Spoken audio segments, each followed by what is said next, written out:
Donc, il a fait 46 minutes, vous voyez. Tout ce qui est 110 mètres, il a pu faire 13 secondes, donc 13 secondes, alors que ce monsieur, il a fait 15. Vous voyez, là où, en fonction de la distance, par exemple, discus, vous voyez que il a fait 51, lui, il a fait, ouais. Mais pour ce qu'on doit noter, c'est que pour les sports de grande vitesse, là, c'est en fonction du temps. Donc, celui qui a le plus petit temps, c'est lui qui est plus performant. Donc, vous voyez que 100 mètres, par exemple, 400 mètres et même 110, il a fait de petits temps par rapport à ces messieurs. Ces messieurs sera fort uniquement en, je sais pas quoi. Il est mauvais dans tous les sports même. Même pas 100 mètres. Parce que ici, si on parle de 100 mètres, c'est, comment dire, vous voyez, même il est mauvais dans tous les sports.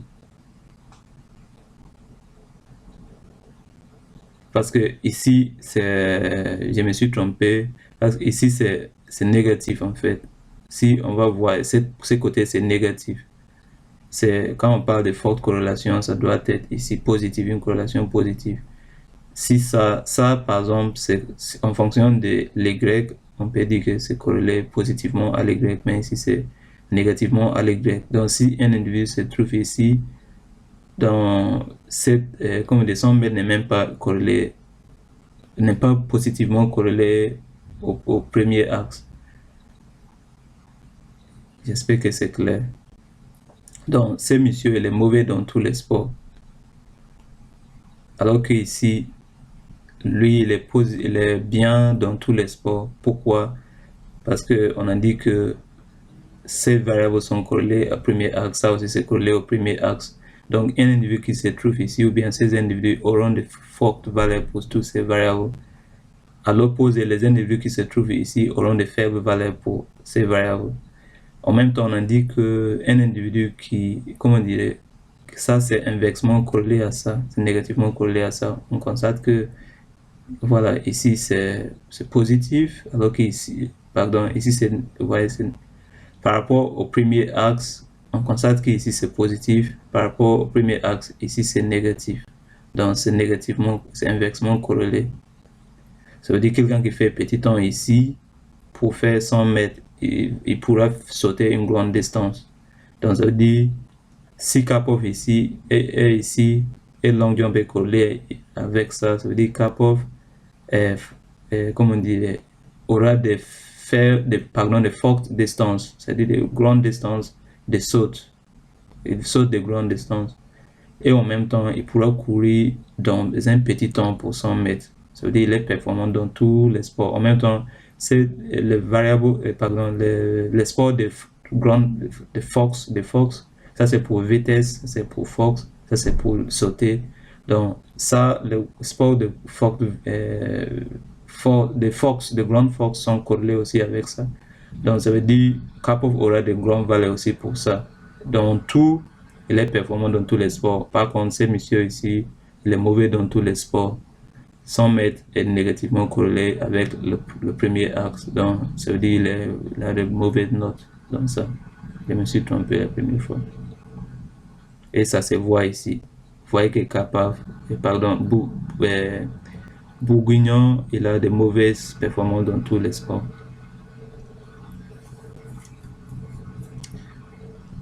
Donc, c'est ce qu'on peut. Maintenant, imaginez qu'on voulait faire le B-plot sans préciser, pardon, contribution de 5. On voulait avoir le B-plot de tous les individus. On pouvait faire comme ça. Si j'exécute ça, il suffit juste d'enlever select. Par exemple, on ne va pas préciser la contribution des variables ni des individus. Donc, on pouvait faire directement fvis pour PC et bplot, c'est-à-dire des résultats. Donc ça va, après on met l'objet de notre PCA, c'est de la PC. Après ça va nous donner les résultats pour tous les individus et les variables sur le même plan.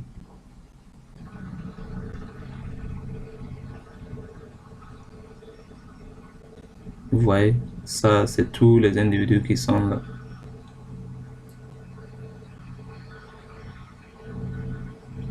Tout, ils sont tous là.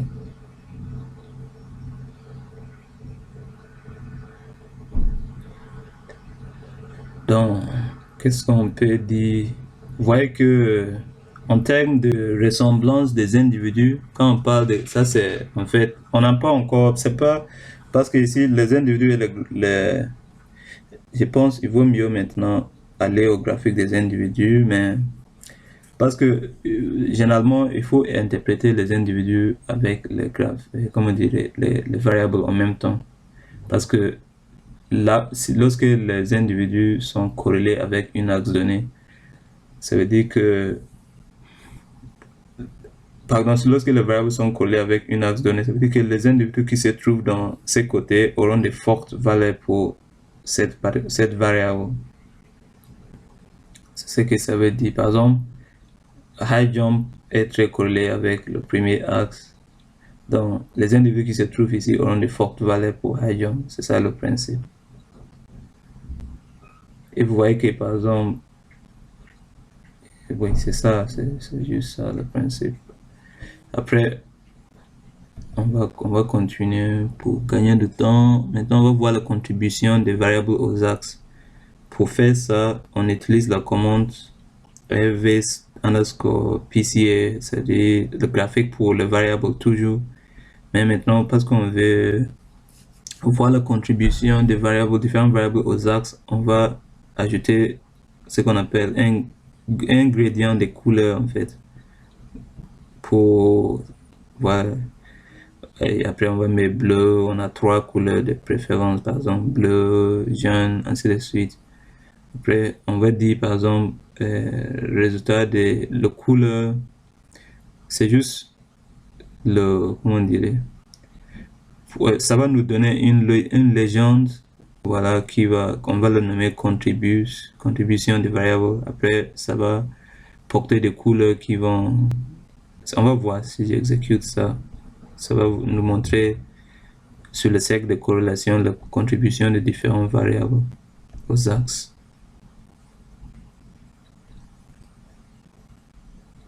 Voilà, vous voyez ici. C'est ça en fait. Vous voyez que les variables qui ont beaucoup contribué, comme j'avais dit, sont les variables qui sont bien représentées en fait. Pour une axe donné, sont les variables qui sont proches aux circonférences du cercle de corrélation. Elles sont bien représentées et ils sont, comment dire, pourquoi ils sont bien représentés? Parce qu'ils ont de fortes valeurs. Ils ont de fortes valeurs pour les dimensions données. Vous voyez par exemple ça sera quelque part ici. Ça aussi, ça sera de très haute valeur, soit négatif ou positif, mais ce sont de grandes valeurs en fait. Et c'est pour ça qu'ils sont proches des circonférences, ils ont beaucoup contribué aux axes. Ils sont proches de circonférence du cercle de corrélation. Ceux qui sont très proches à l'origine sont plutôt mal représentés, ils contribuent moins aux axes. Quelqu'un qui, vous voyez par exemple, Paul Vaux, ou même, je sais pas quoi, comment on dit ça aussi, c'est pas bien, contribué beaucoup aux axes. 1500 par exemple, contribuent beaucoup aux axes. Javelin aussi ne contribue pas beaucoup aux axes. Mais les gens qui ont de fortes valeurs, ça veut dire les individus qui ont participé dans ces sports n'ont pas été favorisés en fait, parce qu'ils n'ont pas eu de, ils n'ont pas bien, ils n'étaient pas très performants, ils n'ont pas eu de hautes valeurs pour cette dimension dans ces sports. Mais vous voyez 400 mètres par exemple, ça veut dire beaucoup de gens étaient favorisés, étaient voilà, dans ces sports. Ils sont bien représentés, ils sont proches aux circonférences du cercle de la corrélation. Je répète, pour voir, c'est ce que vous devez faire. Il suffit juste de dire ce que vous pouvez mettre vous allez mettre la même chose comme j'ai mis ici. La seule chose qui va se différencier, c'est juste le nom de votre résultat de PCA. Vous allez dire, c'est-à-dire l'objet que vous avez donné pour votre modèle de PCA. C'est tout simplement ce qui change, mais le reste c'est la même chose et ça va vous donner votre cercle de corrélation. Maintenant, on va voir le graphique des individus. C'est pas, je dirais même que c'est pas la peine parce que on a déjà vu sur le B-plot les individus avec les variables. Voilà, mais on peut toujours regarder quand même pour voir comment ça marche. Pour avoir le graphique des individus, vous allez dire fvis toujours signifie graphique, donc underscore PCA, c'est-à-dire pour le après underscore individu, vous allez mettre l'objet que vous avez donné à votre PCA ou ACP, voilà. Après, vous allez mettre le couleur des individus, vous allez préciser supplémentaire, on veut que ça soit en bleu et comment on dirait le ripple, c'est-à-dire on veut pas que ça se chevauche. Si on dit pas ripple égale à vrai, par exemple, on veut les individus, le nom des individus seront chevauchés. Si vous voulez voir les individus supplémentaires qu'on avait mis, on avait mis qui comme individu supplémentaire. On avait dit de 24 au 27. Donc tous ces individus seront marqués par quelle couleur dans le graphique? Ils seront marqués par bleu. Voilà. Donc si j'exécute ça, on va voir si j'affiche le graphique des individus. Vous voyez ici notre graphique des individus. Et ce sont les individus supplémentaires ou illustratifs. Et vous voyez ici, c'est comme ça. Karpov est là, performant dans tous les sports. Et Bourguignon est là, mauvais dans tous les sports. Après, voilà, les individus qui se trouvent ici sont les individus qui sont très bons dans les sports de grande vitesse, comme 100 mètres, 110 mètres, 400 mètres, voilà. Après, qu'est-ce qu'on peut dire encore? Les individus comme Wannes, lui, il est très fort parce que on avait dit que ici, si vous vous rappelez bien, ici c'est pour long jump. Donc ça veut dire Wannes est très bien en long jump. En même temps, il sera fort en 100 mètres et tous les sports de grande vitesse qui se trouvent quelque part ici. Voilà. Donc c'est ce qu'on peut dire, pas grand chose à dire encore. Les individus qui se trouvent ici sont les individus qui sont bien en discus aussi. Oui, c'est-à-dire les sports de Fox en fait. Tous les sports de Fox, les individus se trouvent ici. Voilà.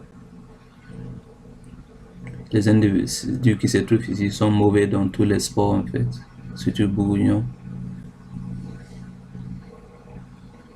Ce qu'on peut dire en gros. Après, si vous voulez voir la contribution des individus, là-bas c'est différent. Vous voyez que pour la contribution des variables, on avait dit fvis. Il suffit juste de dire res.pca. Non, il suffit juste de dire couleur des variables égale à contrib. Mais ça se diffère pas si pour le graphique des variables. C'est comme si on voulait faire le graphique normal pour les variables. Et ça reste la même. Mais si on veut, pardon, voir les contributions des individus, ça se diffère. Vous voyez que d'abord pour le graphique des individus, c'est comme ça. Mais pour le graphique des individus, pardon, de contribution des individus, on va dire fvis contrib. Après, on fait comme ça, choix. On doit préciser le choix maintenant. C'est individu. Non, pardon, c'est pas ça. Oui, c'est ça. Après, c'est comme ça. Non, c'est pas ça. Attendez d'abord. Ça, c'est deux choses différentes. Ça, c'est lorsqu'on veut afficher. On va en parler après. Ça, c'est comme ça. Il suffit juste de dire le contrib. Après, vous allez dire choice is equal to individu. C'est-à-dire, on va choisir individu. Après, axe égale à 1. Le premier axe, c'est ça. Donc, si j'exécute, par exemple,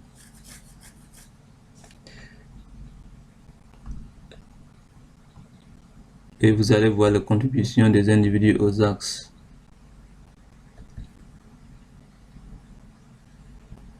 Vous voyez que Karpov,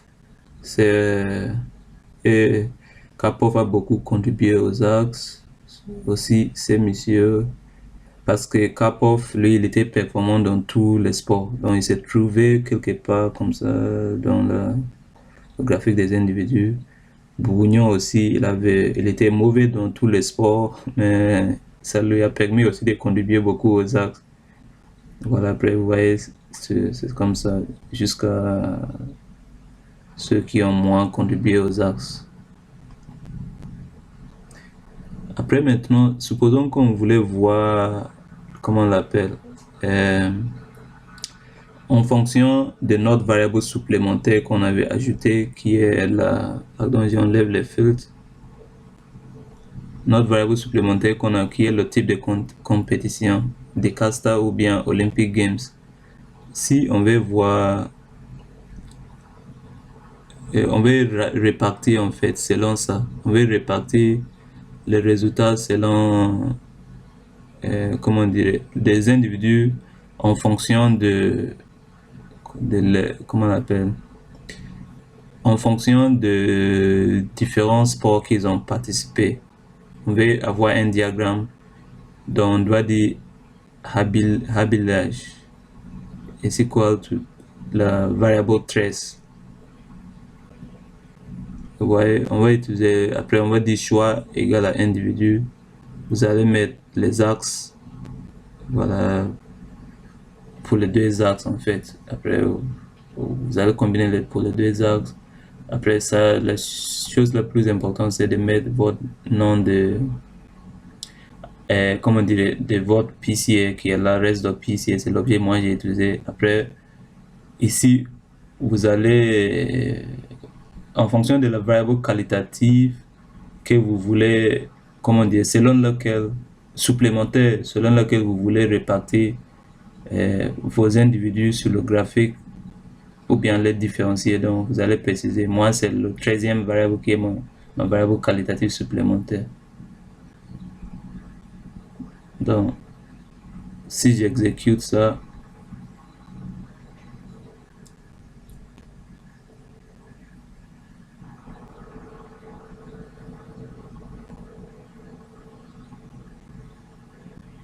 vous voyez que elle a mis une légende ici. Des Casta, c'est pour ceux qui est noir, comme ça, ce sont ceux qui ont participé à des Casta. Ceux qui, voilà, et rouge, c'est Olympic Games. Ça, en fait, il y a deux jeux. Si on regarde sur la base, la version Excel que j'ai, vous voyez qu'il y a deux jeux. Soit des Casta ou bien Olympic Games. Si on veut, par exemple, des Casta ou bien Olympic Games d'abord,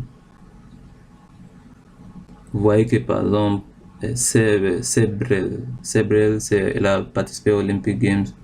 Et vous voyez que sur le graphique, je vais élargir. Vous voyez que Sebrel, voilà, c'est Olympic Games.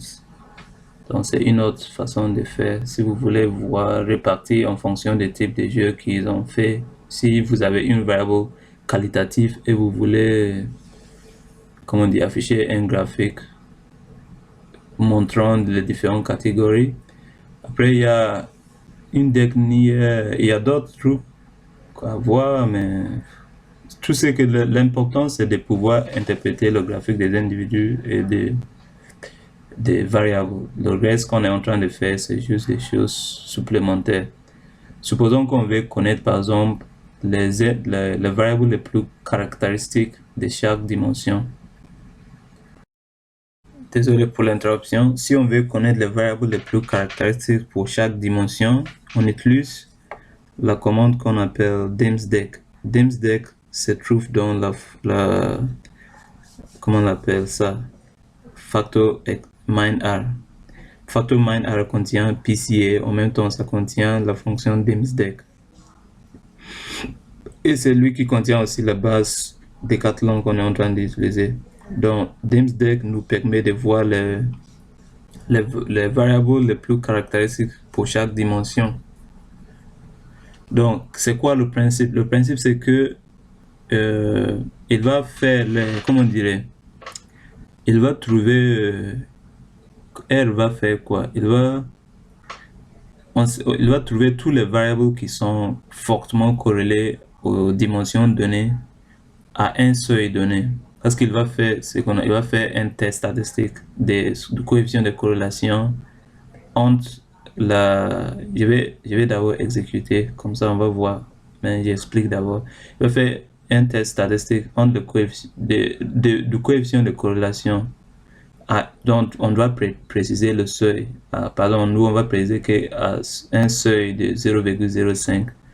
Donc ça veut dire à un seuil de 0,05, il va, en fonction du coefficient il va faire un test statistique sur le coefficient de corrélation de chaque variable avec la dimension pour voir est-ce que c'est de manière significative, est-ce que c'est très significatif. Si c'est très significatif à un seuil de 0,05, donc ça veut dire que il va afficher ces variables qui sont significatives à 0,05 comme, c'est-à-dire le p-valeur est inférieur à 0,05 comme variable caractéristique pour la dimension donnée. Donc, si j'exécute ça, il suffit juste de mettre le nom de votre PCA qui est là. Après, vous allez préciser le seuil. Généralement, 0,05, ça suffit. Après, les axes, vous allez préciser combinaison, quels axes, premier et deuxième axe. Donc, si j'exécute ça, après, si j'affiche dimsdec, résultat de desk, vous voyez que, attendez, je peux agrandir, voilà. Vous voyez que ça m'a donné, ça va faire même pour les individus aussi, pour chaque dimension, les individus les plus caractéristiques pour chaque dimension en fonction de leur corrélation avec les axes donnés. Mais surtout pour les variables, c'est ce qui nous intéresse beaucoup. Vous voyez que il a dit pour première dimension, ce sont les variables les plus caractéristiques qui sont significatives à seuil de 0,05. C'est par exemple pour la première dimension, c'est quoi? C'est long jump, puis c'est short put, c'est discus, après c'est 400 mètres. Voilà, ce sont pour la première dimension, ce sont les variables les plus caractéristiques. Si vous voulez, on peut afficher de nouveau notre cercle de corrélation, comme ça, ce sera plus pratique. Pardon. Si j'affiche notre cercle de corrélation, comme ça, comme ça, comme ça, on va bien voir les choses. Le graphique pour les variables, je vais exécuter ça vite fait. Voilà notre cercle de corrélation.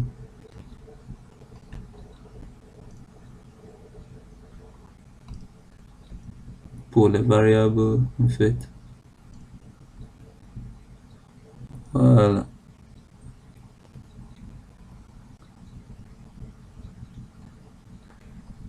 Donc, comme ça, on peut interpréter en même temps. Voilà. Vous voyez ici, long jump, la corrélation. Les indices, c'est ceux qui sont fortement corrélés à ceux de 0,05 parce qu'il va faire un test de coefficient de corrélation. Donc, ceux qui sont significatifs au seuil de 0,05 seront les variables les plus caractérisées pour la dimension donnée. Pour la première dimension, on a dit que ça commence par point. Donc vous voyez que point c'est fortement corrélé aux premières dimensions et c'est la raison pour laquelle il est significatif au seuil de 0,05. Après long jump aussi c'est pareil. Vous voyez long jump se trouve, il est fortement corrélé au premier axe. Après discus, voilà tout. Après vous voyez que javelin n'a pas apparu ici parce qu'il n'est pas fortement corrélé au premier axe. Mais high jump, ouais, ce sont les voilà, qui sont fortement corrélés au seuil de 0,05. Aussi, vous voyez que 400 mètres et 100 mètres, ainsi de suite, sont aussi fortement corrélés, même si inversement, ils sont négativement corrélés, mais ils sont quand même corrélés. Le coefficient de corrélation est négatif, mais ils sont corrélés quand même au premier axe.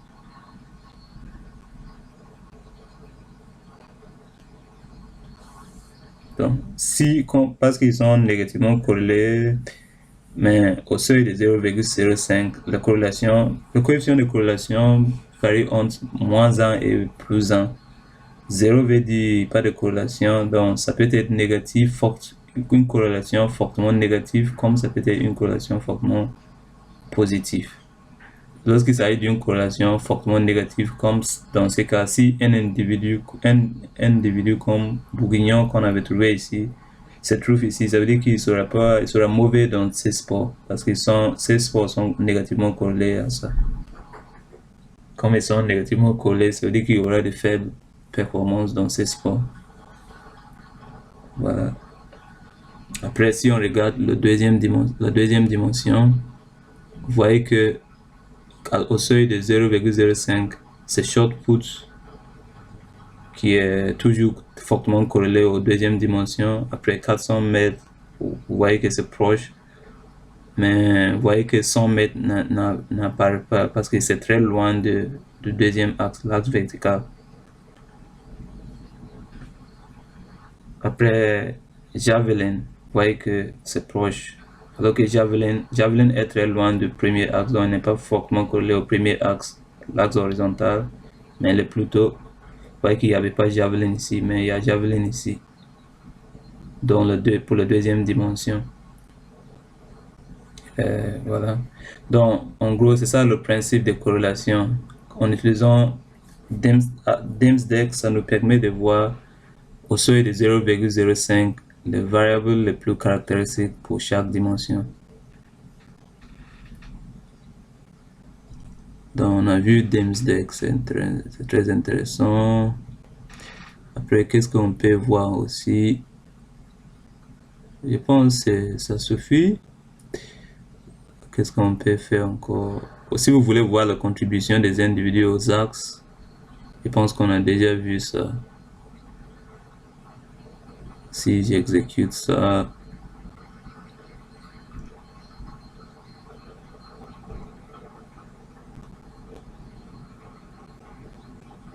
ok. Non, pardon, ça c'est bplot encore. Bplot pour, c'est pas ce que je voulais voir en fait. Ça c'est pas la contribution, ça c'est bplot,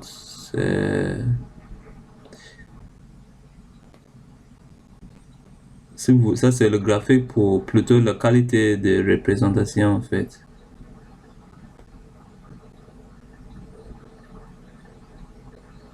Non, c'est pas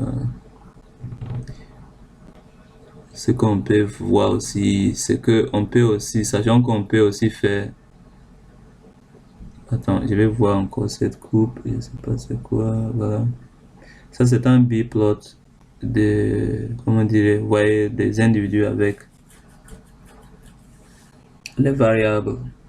Les variables sont collées en bleu et les individus en noir. C'est un bplot. C'est pas ce qui nous intéresse. On peut aussi préciser, comme on avait vu, contribution de ce qu'on veut. Par exemple, on peut dire graphique pour, comment dire, ou ce qu'on, je vais dire, on peut préciser soit pour c'est-à-dire, on peut préciser une qualité de représentation donnée en fait en fonction de la contribution la variable ou bien de l'individu à l'axe donné. Donc, on peut par exemple préciser, par exemple, on veut préciser le graphique, on veut faire un graphique pour les individus et on va sélectionner uniquement les individus avec une représentation, une qualité de représentation de 0,6, c'est-à-dire cosinus égale à 0,6. Comme on peut préciser pour cosinus au carré, voilà, qualité de représentation égale à 5 par exemple. Après, on peut dire par exemple individu supplémentaire, de le mettre en bleu ou bien, pardon, d'enlever les individus supplémentaires. On va prendre un par un. Si on dit, donc ce que vous devez mettre, c'est la commande, c'est ça, rvis PCA individus, c'est toujours le graphique des individus. Après, vous allez mettre l'objet de votre PCA qui est là. Après, vous allez préciser la qualité de représentation que vous voulez. Les individus qui ont cette qualité de représentation que vous désirez afficher. Donc, vous voyez, donc vous allez dire select.individu égale à list, en parenthèse, cosinus égale à 0,06. Donc, il va afficher les individus qui ont une qualité de représentation autour de cosinus égale à 0,6. Ainsi de suite, comme vous pouvez faire pour 0,5. Si vous voulez enlever les individus supplémentaires, donc vous allez dire invisible égale à 0 individu supplémentaire. On va faire par exemple pour ça, pour le deuxième, cosinus égale à 0,5, on va voir. Si j'affiche le résultat,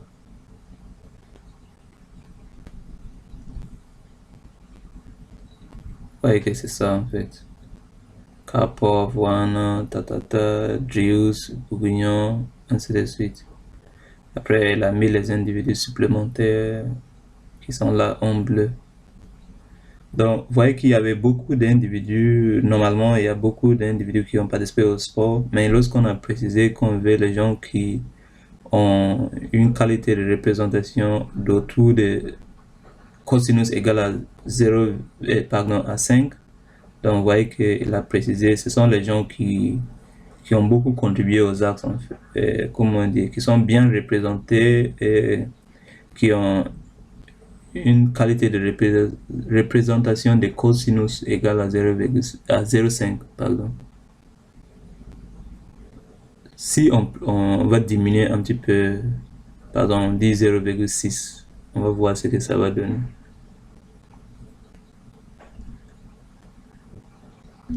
Cosinus égale à 0,6.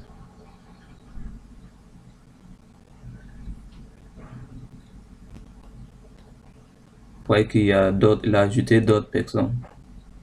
Donc c'est moins, comment dire, discriminant ou quoi. Après, qu'est-ce qu'on peut faire? Si je lui dis par exemple d'enlever les individus supplémentaires, si j'ai fait ça, vous voyez qu'il n'y a plus des individus supplémentaires.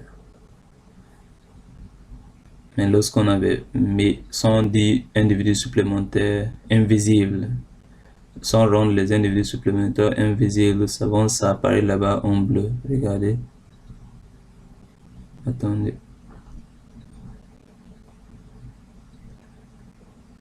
Vous voyez les individus supplémentaires. Donc, le principe, c'est qu'on peut préciser d'afficher, c'est-à-dire en termes de la qualité de représentation ou bien de contribution. Quand on parle généralement, les gens qui ont beaucoup contribué sont les gens qui sont bien représentés, c'est-à-dire ils sont proches du cercle de corrélation, du circonférence de cercle de corrélation. Voilà, donc en principe, c'est ça ce qu'on peut faire sur l'ACP.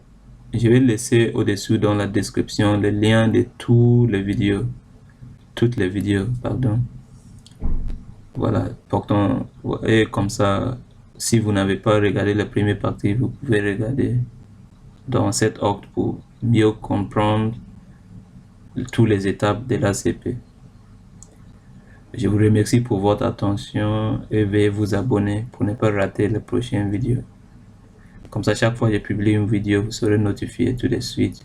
Et si vous avez de l'aide à m'apporter, je sais pas, j'ai mon, comment dire, mon PayPal qui est juste au-dessous, voilà, de ma chaîne. En même temps, j'ai Patreon aussi. Vous pouvez contribuer si vous avez de l'aide à m'apporter pour, voilà, pour me motiver de vous faire encore beaucoup de présentations. Sinon, je vous remercie pour votre attention et veuillez vous abonner. Si vous avez des commentaires, vous pouvez laisser ces derniers, je vais vous répondre avec plaisir. Si vous avez des propositions pour améliorer la qualité de mes présentations, ou si vous avez même une vidéo, ou vous avez une idée, vous voulez que je vous fasse, je sais pas quoi, une présentation sur un sujet en santé publique, ou en épidémiologie, en santé en général, vous pouvez faire votre proposition et si j'aurai le temps, bien sûr, je vais vous faire une vidéo pour vous expliquer. Je vous remercie encore et veuillez vous abonner et à tout à l'heure. On se verra dans une prochaine vidéo. À très bientôt.